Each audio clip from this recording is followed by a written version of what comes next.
The wind is the first to speak of their coming. It is a language Kale knows better than the grunts and clicks of his own clan for his entire life. Perched on this knife edge of rock overlooking a kilometer of empty air, the wind has been a constant companion, a thief of warmth, a shaper of stone, a whisperer of warnings. But today, the whisper changes.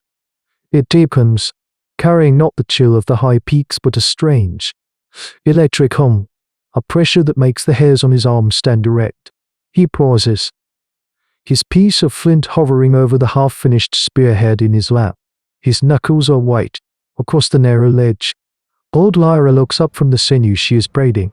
Her face, a mask of sun-cured leather and deep-set wrinkles, shows no surprise, only a grin, knowing stillness. Her gaze sweeps over Kale and the other 5 youths of leaping age, a slow, silent inventory of the sacrifice to come. Then they appear, not as birds, but as mobile eclipses. The first shadow falls upon the canyon, a vast, fleeting darkness that swallows the light. Kale's breath catches in his throat. He rises, drawn to the precipice by a force equal parts terror and reverence. One after another, the gods of the abyss arrive. Quetzalcoatlus.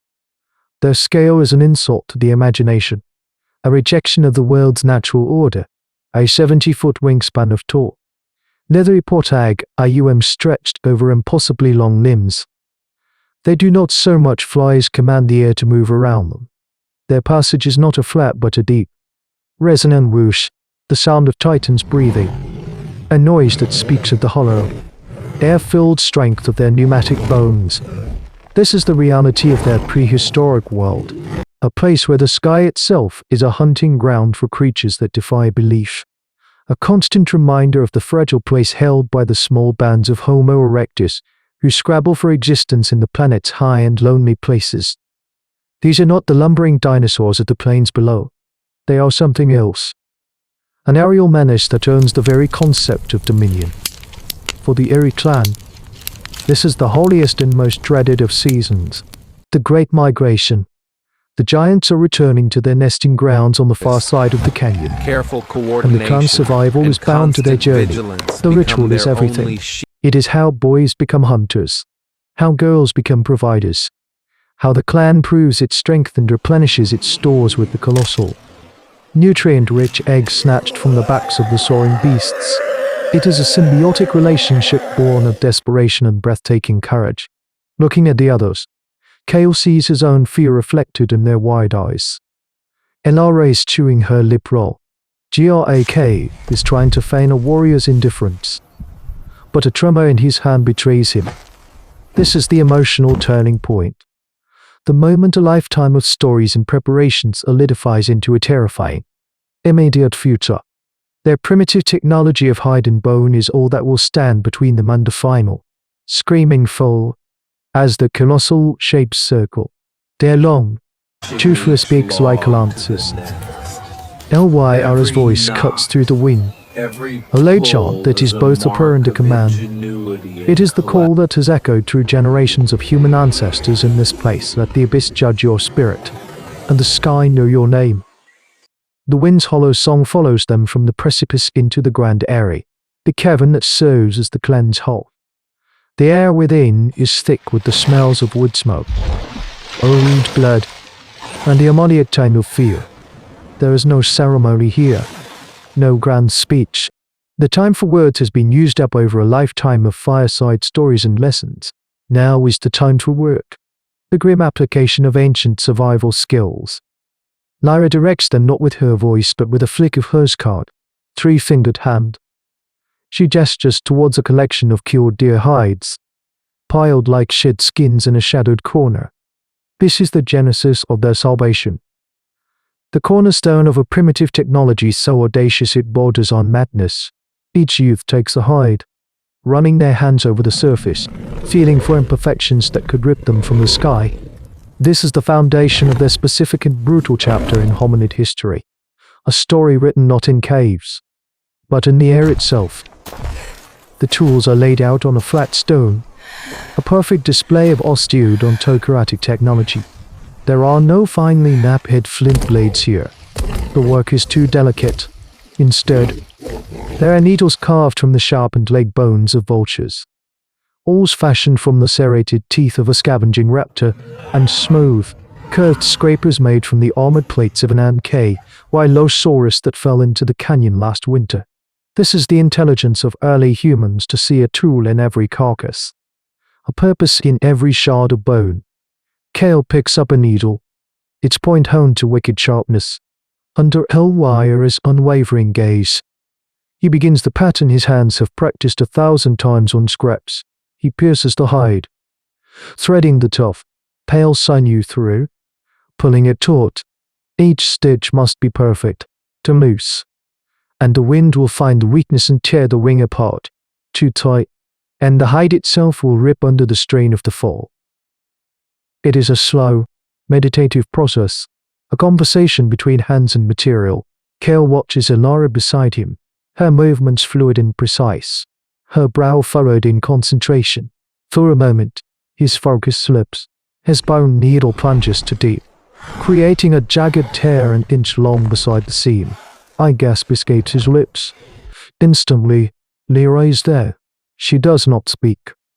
She simply takes the hide, her sharp eyes assessing the damage. With a grunt, she retrieves a patch of leather and a small bladder of pine resin.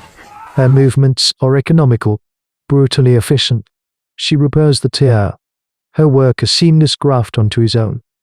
Then she holds up her maimed hand, a permanent lesson. The sky finds every mistake. She rasps, her voice like grinding stones. We learned this so you do not have to. It is a chilling reminder of the foresight born from failure, the knowledge paid for in the lives of their human ancestors. They are not weaving wings to fly like the colossal pterosaur. They are weaving a prayer against gravity, an airfoil designed only to slow a terminal descent, to turn a plummet into a fall with purpose. As dusk paints the cave opening a bruised purple and the shadows of the passing giants stretch long and thin, Kale holds up his finished wings. They are a crude, asymmetrical cross of heightened hope, a fragile defiance against the indifferent abyss. Dawn cracks open the sky, spilling cold, grey light into the canyon. The air is alive, thick with the cries of the circling giants. It is a deep, guttural sound, like rock slides given voice. Kale stands at the world's edge, the wind whipping his hair, the hide wings strapped tight across his back and arms. He feels the weight of his clan behind him, a silent chorus of every hunter and gatherer who has ever taken this leap. They are not here to wish him well. They are here to bear witness, to etch the outcome into the long memory of their people. This ritual is the brutal bedrock of their culture, a testament to a species that chose to live where no other mammal could. A spectacular and terrifying mission, the story of human evolution, to the future sciences of paleontology and anthropology. Their existence would be an impossible footnote, a ghost story told by strangely worked bones found in a high-altitude cave. Lyra points. Her finger does not tremble. She indicates a colossal male Quetzalcoatlus, its magnificent crest a slash of dull red against the morning sky. It is on a stable, predictable glide path, a living mountain coasting on unseen currents. This is the moment of community, the transfer of a lifetime of observation into a single, critical instruction. Kale nods, his throat too dry for words. Beside him, Grak gives a sharp, defiant shout and runs, casting himself into the void before the signal is even complete. It is a leap of ego, not of discipline. He foams, a small, flailing shape against the immensity of the canyon wall. His target veers unexpectedly. Grak misses the board. Leathery deck, his hands scraping uselessly against the creature's flank. His scream is thin, a needle of sound swallowed by the wind. He does not even have time to deploy his wings. He is simply gone, an offering to the abyss. A cold dread washes through Kale, but there is no time for it. Another giant is approaching. Elara meets his eyes, a shared flicker of terror and resolve. Then she runs, a perfect, powerful launch. She leaps not out, but down, intercepting her target with fluid grace, her small form landing securely between the powerful shoulders. She is a part of the beast now. It is Kayla's turn. He empties his mind of geographically, of fear, of the shrew. He sees only the landing zone. A patch of wrinkled skin the size of his family's sleeping ledge. He runs. The stone disappears from beneath his feet. For 3 heartbeats. He is a creature of the air, a willing stone. The impact is a brutal, bone-jarring shock.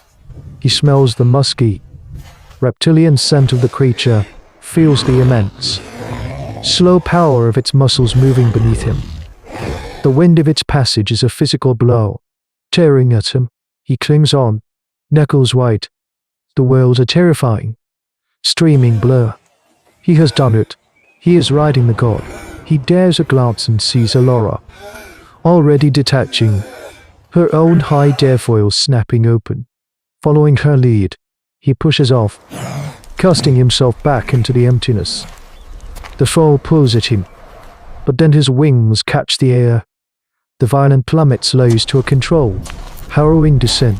The river below rushes up to meet him. A silver ribbon in the heart of this great chapter of prehistory. He hits the water in a freezing, life-affirming explosion, the shock of it chasing the ghost of the sky from his bones. He breaks the surface, gasping, alive. Kale floats on his back in the icy water, a speck of life in the canyon's deep shadow. Above, the great migration continues. A silent, indifferent procession of living gods. He has survived. He has become a hunter. But the victory feels small, personal, and deeply fragile beneath the gaze of such gargantuan life. This is the truth of prehistoric life. For these ancient humans, survival is not conquest, but a momentary pact with forces beyond all comprehension. The Eri clan does not tame the Quetzalcoatlus. They borrow its majesty for a few terrifying seconds, a ritual of controlled symbiosis that defines their existence. Their courage is not the kind that slays monsters like a Tyrannosaurus Rex on the plains below. It is a quieter, more profound bravery, the courage to leap into an abyss, trusting in the strength of their own hands and the wisdom of their ancestors. This single, breathtaking act is a microcosm of the human story, the audacious refusal to accept limitations, the use of intellect to defy a hostile world, and the community bond that turns an individual's terror into a people's legacy. It is in these desperate, vertical lives that the first sparks of true human dominion are kindled, not with fire, but with the audacity of flight. What instinct, what unyielding spark, first drove a creature of the earth to look to the sky not with fear, but with ambition? This has been an alternate prehistory survival chronicle. The wind still whispers their names from the highest cliffs.